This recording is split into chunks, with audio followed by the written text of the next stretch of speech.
Oke, kali ini kita akan belajar tentang distribusi normal. Distribusi normal adalah distribusi di mana nilai rata-ratanya, mean-nya, itu sama dengan medianya dan sama dengan modenya.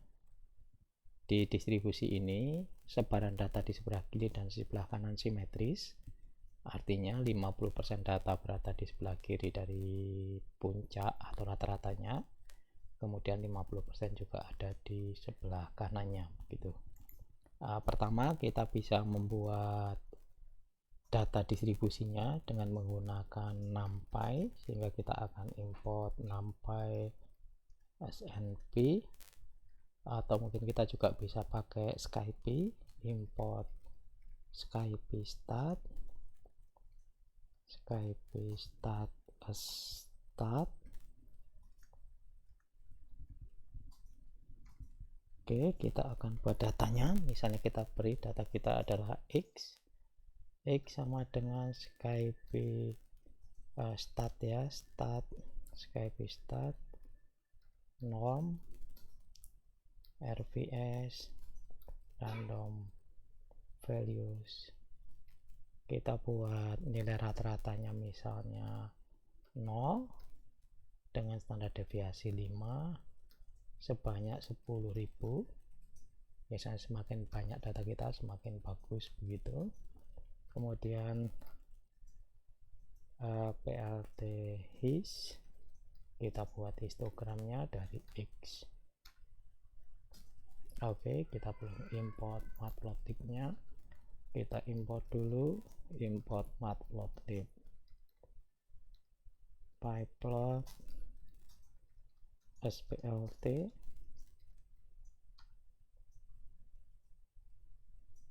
Oke, ini adalah histogram kita, jadi tidak begitu smooth karena kita tidak mengatur bindingnya dan ukurannya juga kurang besar. Pertama kita perbesar dulu ukurannya, plt figure fix size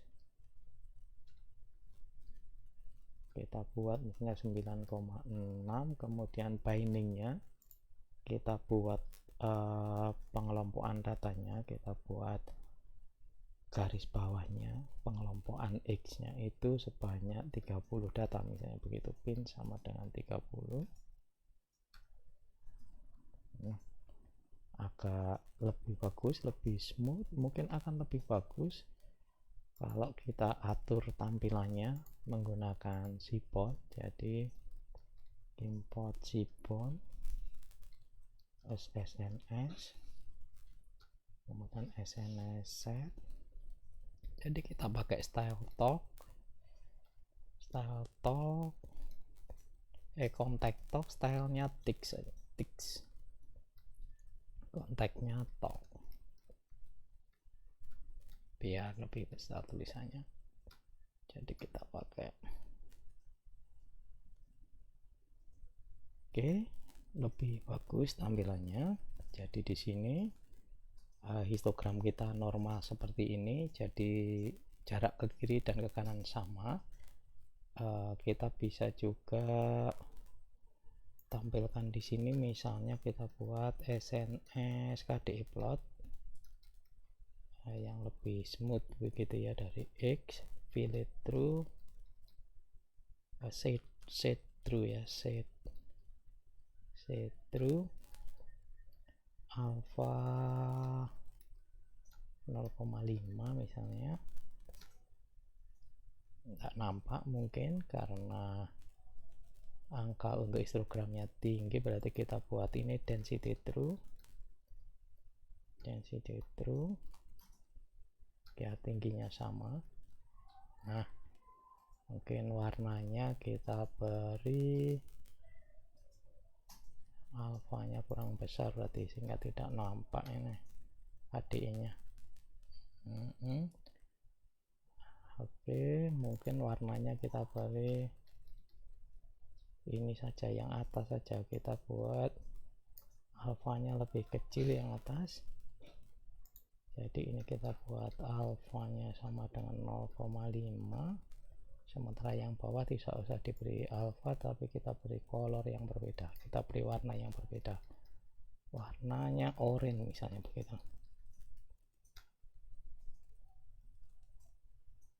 Oke. 0,25. Ini yang oranye, ini biarkan blue berarti. Dia lebih nampak maksud saya.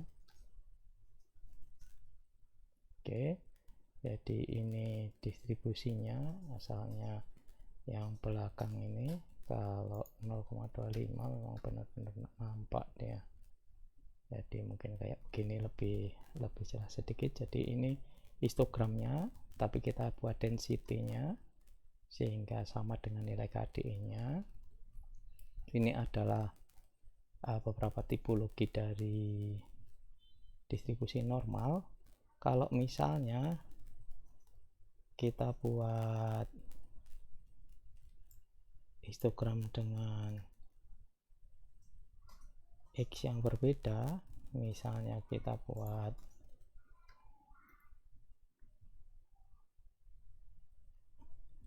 X1 begitu ya. X1 itu mempunyai simpangan baku 10 misalnya begitu. Kita perlakukan sama di sini, kita buat sama misalnya, tapi nilainya ini adalah X1 dan X1 kita lihat. Oke, di sini warnanya jangan oranye, kita buat merah misalnya untuk membedakan X1 dan X begitu. Oke, jadi ini ketika simpangan bakunya 10 dia lebih melebar karena di sini nanti ada nilai dengan 1 kali standar deviasi, rata-rata ditambah 2 kali standar deviasi, rata-rata ditambah 3 kali standar deviasi begitu. Dimana untuk distribusi normal itu 67% itu data itu berada di rata-rata ditambah 1 kali standar deviasi begitu, di tengah sini begitu. Kemudian 95-nya di rata-rata ditambah 2 kali standar deviasi dikurangi 2 kali standar deviasi. Kemudian 98%-nya itu berada di rata-rata ditambah kali standar deviasi begitu.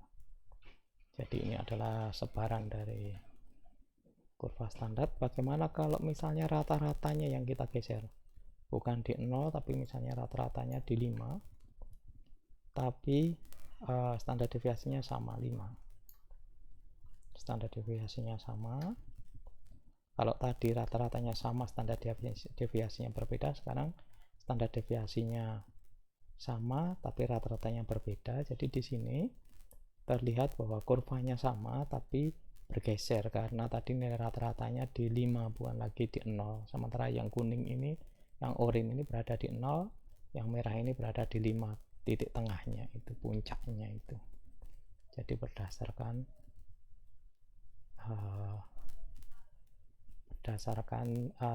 ininya, rata-ratanya di sini, min, rata-rata dan medianya. Nah, sebenarnya selain distribusi itu ada banyak, ada Cauchy, ada eksponensial, ada gamma, ada uniform, ada skew normal. Mungkin kita akan mencoba di sini salah satu dari kurva kita yang X1 misalnya adalah skew normal, skew gitu ya, skew norm, kemudian skewnya ke arah posisi 5 begitu, kemudian size-nya sama 10.000 begitu. Jadi kita lihat miring kemana dia, mungkin enggak. Oke, sekarang kita pisah saja berarti yang X1 ini. X1 kita pisah, jadi kita pisahkan, kita ingin melihat yang skew normal atau bisa begini caranya. Jadi kita buat ini adalah PLT plot 121, ini PLT subplot. Jadi kita pisah menjadi dua subplot begitu, 122. Ini bukan lagi 9, kita buat misalnya di sini 15.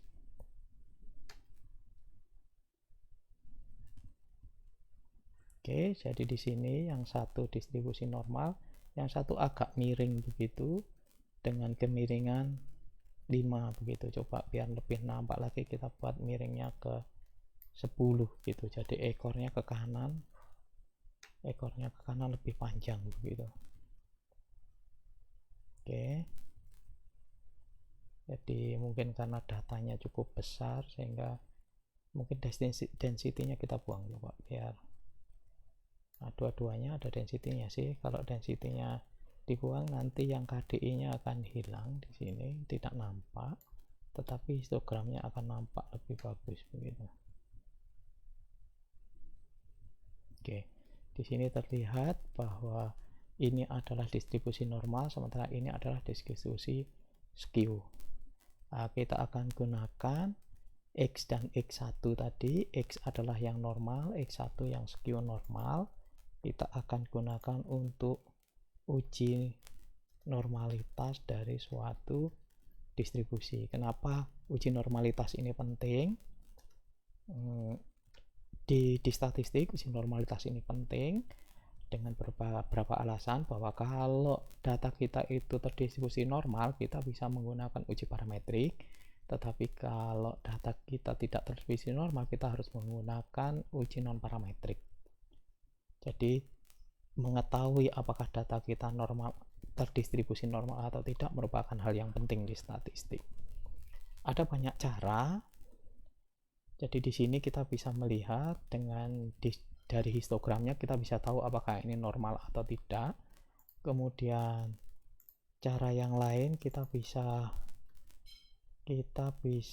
menggunakan box plot juga, karena box plot juga menunjukkan sebaran data dari nilai maksimal, minimal, dan Q1, Q2, Q3 nya, jadi kuartil 1 dan kuartil 3 nya apakah terbagi merata di sisi kiri dan kanan begitu.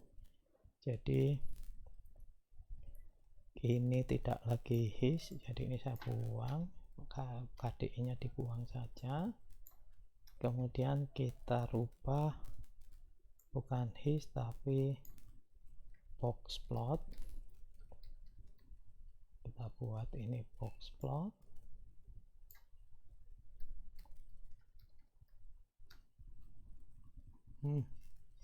Kenapa bin? Oke, iya, ini kita harus buang bins-nya.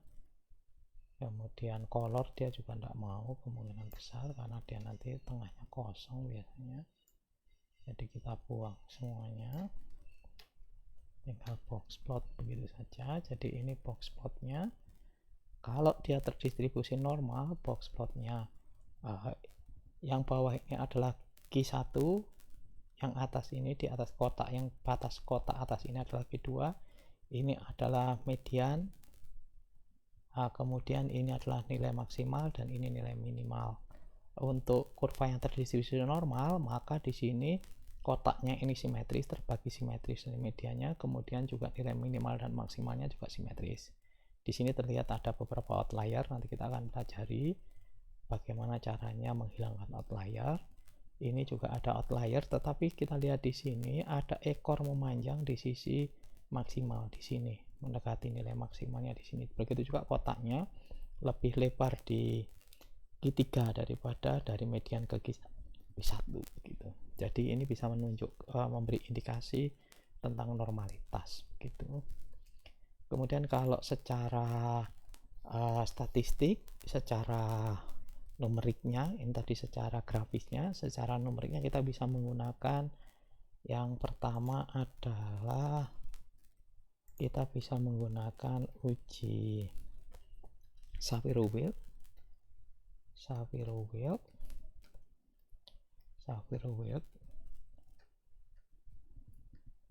Uji Shapiro-Wilk.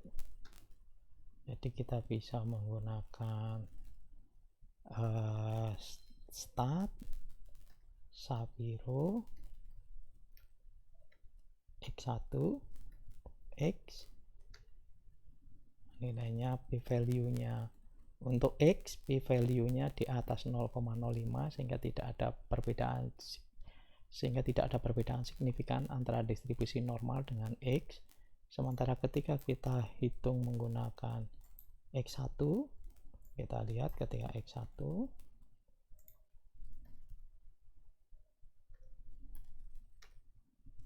P-nya 0, jadi di bawah 0,05 sehingga dia berbeda secara signifikan dengan distribusi normal. Kemudian selain Shapiro-Wilk ada juga uji yang lain yaitu Anderson-Darling. Jadi kita Anderson-Darling, jadi uji Anderson-Darling untuk tahu normalitas. Jadi di Anderson-Darling sama, kita pakai Anderson, kemudian kita cek X, nilai X berapa. Di sini di Anderson-Darling kita lihat ini adalah nilai statistiknya untuk critical value untuk selang kepercayaan 85, 90, 95, 97,5 maupun 1. Terlihat di sini bahwa nilai statistik lebih kecil daripada semua critical value-nya, sehingga dikatakan di sini tidak ada perbedaan antara X dengan distribusi normal yang digunakan sebagai pembanding. Sementara untuk X1 kita lihat di sini nilai statistiknya adalah 153, sekian. Kita lihat di atas semua nilai critical value sehingga ada perbedaan signifikan untuk X1 di semua selang kepercayaan. Kemudian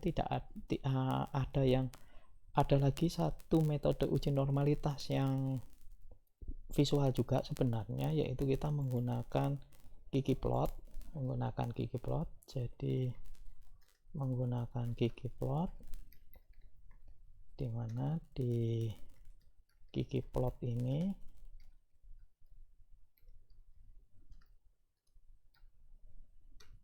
kita coba untuk ggplotnya X,